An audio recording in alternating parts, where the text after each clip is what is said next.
So while we all love the Little Sisters of the Poor, this week, the Little Sisters of the Poor lost. Yes, indeed, America, it is true.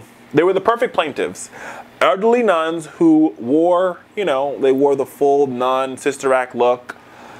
They care about the poor. They were the best plaintiffs in a complaint against the Affordable Care Act's contraceptive mandate in 2013. They joined a host of other religious charities and religious groups. And basically, they said providing contraceptive to their employees was tried and true against their religion. On Tuesday, the 10th Circuit Court of Appeals went the opposite way. A 3-judge panel ruled that the Obama administration and the Affordable Care Act has come up with sufficient accommodations for religious organizations like the Little Sisters. If they object to providing insurance coverage to employees who want to buy birth control, the organization can sign a 2-page form stating their objection.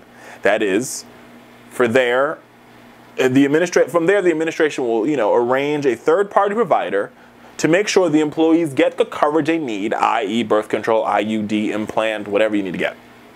But the Little Sisters of the Poor and a lot of other Christian groups said, they were in the school, just like Notre Dame, who said, claims that if they signed the piece of paper, they would be morally equivalent and they'd be condoning birth control. Now, just like myself, I agree with the courts on this one, even though I believe in Jesus. And if you don't believe in birth control, that's your issue. Don't get birth control. But don't stop your employee from getting birth control. Now, that's where I think we cross the line.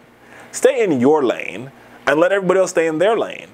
And if you're not buying the birth control, so when you sign the paperwork, boop, boop, boop, boop, paperwork signed, and you provide health care insurance for your employee, the part of the healthcare coverage that provides, contraceptive is taken out of your control. You don't even know it's happening. Whoop, boop. You don't even see it. Didn't happen. Sunglasses on. Oop, I missed it. I missed it, America. Didn't know where the birth control came from. Not my pig. Not my farm. You see what I'm saying?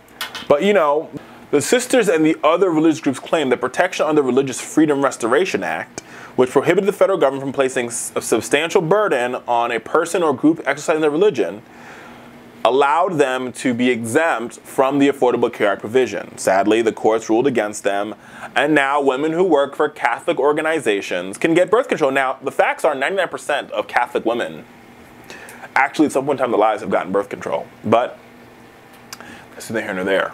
In this case, America, women won.